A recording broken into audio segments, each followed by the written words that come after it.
semoga semuanya dalam keadaan baik-baik saja ya, agar bisa menerima pelajaran Ibu dengan sangat baik.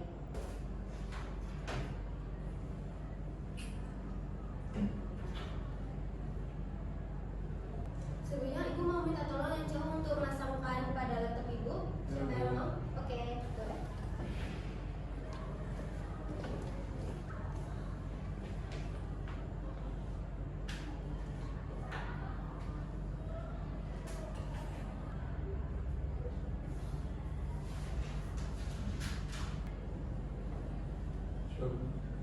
Terima kasih ya. Baik, sebelum kita mulai pembelajaran pada pagi hari ini, kita mulai doa terlebih dahulu ya. Siapa ketua kelas di kelas ini? Bu. Oke, boleh dipimpin doa.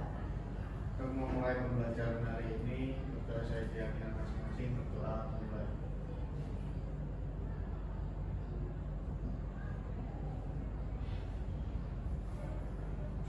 Berdoa selesai. Oke, sebelum kita mulai, Ibu mau mengabsen terlebih dahulu ya.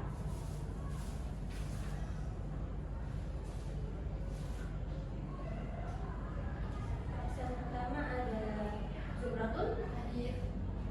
Yang kedua ada Maria, hadir. Oke, yang ketiga ada Angga. Oke, yang keempat ada Vinsa. Hadir. Oke, wah sepertinya kelas ini hadir semua ya, baik. Ibu mau bertanya terlebih dahulu kepada kalian. Pernah nggak sih kalian tuh melihat gambar pada sebuah majalah atau mungkin buku pelajaran atau di komik? Pernah nggak? Nah, Oke. Jadi di balik gambar tersebut itu tidak hanya mempercantik halaman ya anak-anak, tapi juga untuk menyampaikan sebuah informasi yang ingin disampaikan. Dan di balik setiap gambar tersebut itu ada sebuah proses kreatif yang dimulai dari sketsa sederhana lalu dilanjutkan pada ilustrasi yang menarik. Di materi kali ini kita akan bahas sebuah sketsa dan juga ilustrasi. Oke, Ibu mau bertanya sekali lagi, siapa yang bisa membedakan mana sketsa dan juga mana ilustrasi? Oke, Zumratun, boleh disebutkan mana sketsa dan mana ilustrasi? Yang di sebelah kiri itu sketsa, di sebelah kanan itu ilustrasi. Benar sekali. Boleh kasih applause untuk Zumratun? Benar sekali. Ini benar ya anak-anak. Jadi yang di sebelah sini sketsa dan di sebelah saya ilustrasi. Kenapa? Karena dari sketsa sendiri adalah sebuah rancangan kasar yang dibuat dengan cepat dan tidak memerlukan gambaran yang detail. Terlihat pada layar di sini, ini ada sebuah gunung ya anak-anak. Tapi kita tidak ada yang tahu bahwa gunung ini gunung apa. Apakah gunung Arjuna atau Gunung Semeru, kita semua tidak ada yang tahu karena memang ini gambaran awal sebelum menjadikan ilustrasi. Dan tulisan ilustrasi sendiri adalah gambar dekorasi interpretasi dan gambar penjelasan untuk mendukung atau memperjelas yang terdapat pada buku, poster, majalah, atau artikel-artikel yang ada di internet. Jadi terlihat pada ilustrasi yang ada di sini, kita semua tahu ya bahwa itu gambar tangan. Sangat jelas sekali bahwa ini gambar tangan, lalu di luarnya adalah gambar sebuah virus corona, gambar gelang virus corona, dan di sebelah sini ada gambar dua dokter yang sedang memecahkan virus tersebut, seperti itu. Selanjutnya yaitu teknik gambar sketsa dan juga ilustrasi. Boleh disebutkan Maria apa saja tekniknya? Yang pertama ada teknik arsir, lalu teknik dusel, teknik pointillis, lalu yang keempat ada teknik aquarel. Benar sekali. Mas Angga, boleh disebutkan lagi teknik apa saja sketsa dan ilustrasi tersebut?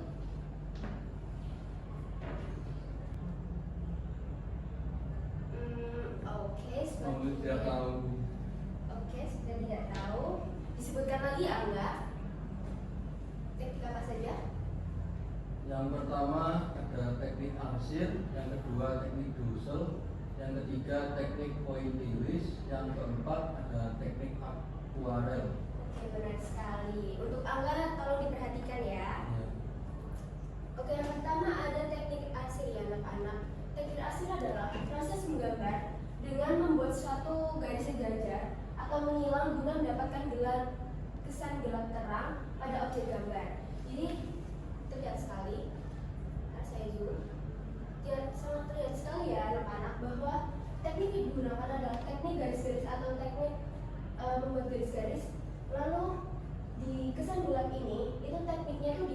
secara banyak itu hingga terkesan gelap terangnya seperti itu. Selanjutnya adalah teknik Dussel, yaitu teknik yang menggambar dengan menentukan gelap terang objek gambar dengan cara menggosokkan media pada kertas sehingga menimbulkan kesan gelap terang yang jelas. Teknik Dussel ini bisa kita pakai menggunakan alat sebuah krayon atau pensil lunak 2B, itu bisa sekali anak-anak. Dan cara menggosokkannya itu bisa menggunakan tangan, itu yang paling mudah, tapi kita juga bisa menambahkan kain lalu digosok-gosok. Nah, selanjutnya yaitu teknik pointillist. Teknik pointillist ini sendiri adalah cara menggambar sketsa dan ilustrasi untuk mendapatkan kesan gelap terang dengan menggunakan titik-titik. Biasanya ini kita menggunakan alat seperti spidol atau menggunakan namanya ya bolpen, tapi bolpennya tuh kayak lebih tebal gitu, tapi bukan spidol juga seperti itu. Tapi teknik ini tuh membutuhkan lebih banyak waktu ya daripada teknik-teknik sebelumnya. Oke, yang terakhir yaitu teknik akuarel. Teknik akuarel ini sering kita jumpai pada seniman-seniman biasanya, yaitu teknik menggambar sketsa dan ilustrasi dengan menggunakan cat air dengan cara memberikan sapuan cat pada media kertas dengan kandungan air yang cukup basah, seperti itu. Oke, selanjutnya adalah bentuk dan warna. Bentuk dan warna ini sangat perlu dan penting ya pada sketsa dan juga ilustrasi. Bentuk sendiri adalah ciri khas yang disebut dengan raut. Jadi titik garis masing-masing bidang unsur itu dalam sketsa dan ilustrasi disebut dengan raut ya anak-anak. Mana benda-benda tersebut dapat dikatakan menjadi benda yang memajang, tapi dapat disederhanakan menjadi garis yang memajang. Jadi bukan benda yang memajang, tetapi menjadi garis lurus yang memajang seperti itu. Selanjutnya itu warna. Warna merupakan salah satu elemen penting yang dapat menarik perhatian audiens atau para penikmat desain, dan juga warna dapat mewakili suasana hati seseorang dalam berkomunikasi.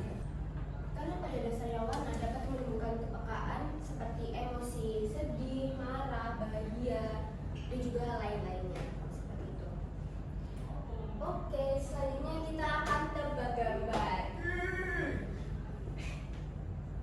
Oke, kita akan tebak gambar. Siapa yang bisa menebak gambar, teknik gambar apa saja sih dalam 4 gambar ini? Siapa yang bisa? Boleh angkat tangan atau saya mau tunjuk? Mau saya tunjuk? Oke, sepertinya tidak ada yang mau menjawab. Oke, baik, Ibu akan tunjuk ya. Zumratun aja. Boleh disebutkan? Yang sebelah kiri gambar bunga itu teknik akuarel. Terus yang kedua itu teknik Dussel. Yang ketiga gambar wanita itu teknik pointillist. Dan yang keempat yang sebelah kanan itu teknik arsir. Oke, kita lihat jawabannya apa benar. Ini jeng. Benar sekali. Boleh kasih applause untuk Oke anak-anak, yang terakhir ada tugas untuk kalian nih, yaitu buatlah sketsa menggunakan salah satu dari 4 teknik gambar, lalu jelaskan filosofinya. Jadi kalian tuh membuat sketsa tidak hanya menggambar ya anak-anak, tapi juga harus menerapkan sebuah filosofi. Oke, Ibu akan bagikan kertas untuk kalian.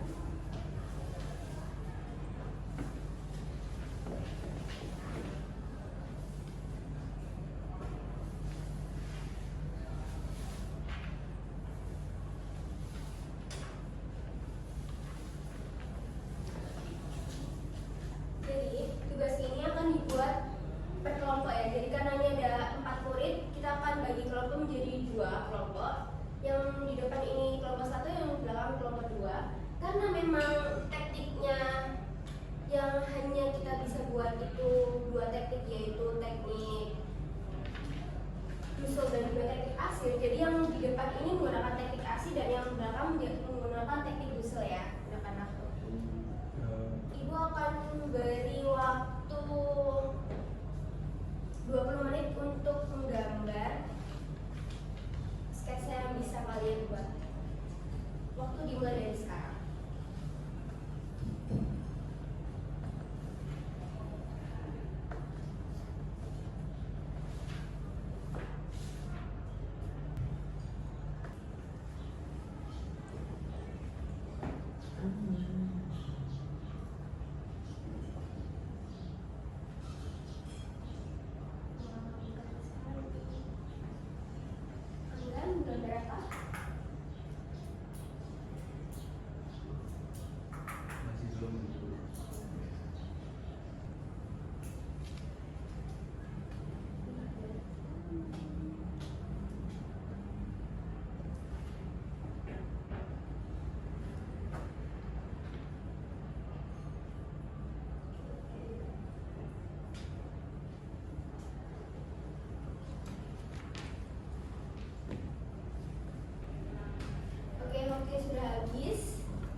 tidak akan tunjuk bagi yang mampu dan mau saja.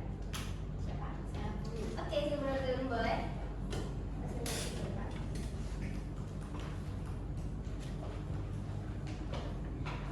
Jadi di sini itu saya menggambar tentang virus corona. Ya. Jadi di sini itu menggunakan teknik arsir. Itu saya menggambar ini itu karena kan 4 tahun lalu kan Indonesia terkena virus ini ya Bu. Jadi kayak memiliki makna yang mendalam sendiri bagi Indonesia 4 tahun yang lalu seperti itu.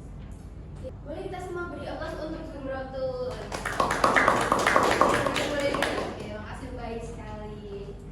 Jadi anak-anak, kesimpulan dari materi ini adalah kita semua tahu bahwa sketsa merupakan langkah awal untuk kita mengenalkan ide, sedangkan ilustrasi berperan sebagai mempercantik atau memperindah informasi yang ingin disampaikan, seperti itu.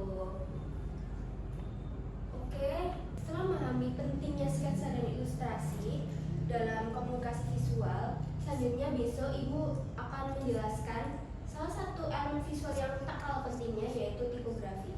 Sepertinya waktu juga sudah habis, Ibu akan menutup pembelajaran kita pada siang hari ini.